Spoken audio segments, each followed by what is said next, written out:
You have reached the voicemail of an entity who no longer communicates within the constructs of three-dimensional space-time.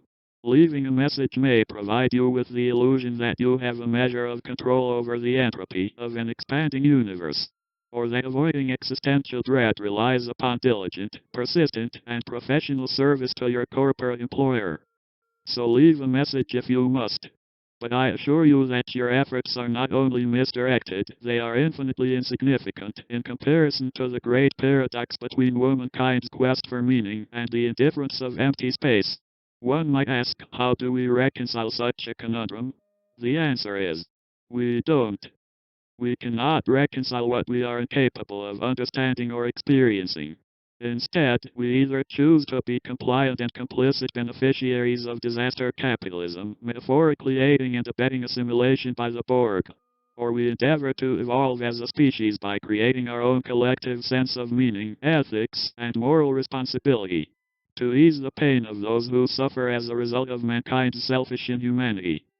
The genius physicist and philosopher Stephen Hawking once said, "We only have to look at ourselves to see how intelligent life might develop into something we wouldn't want to meet." Perhaps you might consider realigning your wealth of experience, skills, and know-how toward the light rather than the gravity of the black hole created by the unjust enrichment of racial capital, private equity profiteers, Wall Street landlords, and wealthy white-collar racketeers. If the justification, "it's just business," comes to mind, I offer the notion that there is no such thing as business ethics separate from personal ethics, unless one has divorced themselves from their own conscience, creating a sickness of the spirit, an ache, an emptiness, an unquenchable thirst.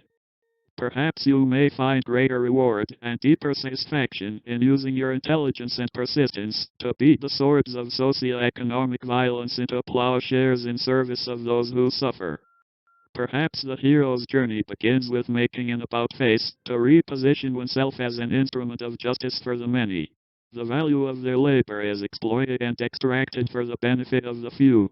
Their lives, trapped in artificial constructs of poverty created by the commodification of basic needs and the financialization of interest-bearing debt.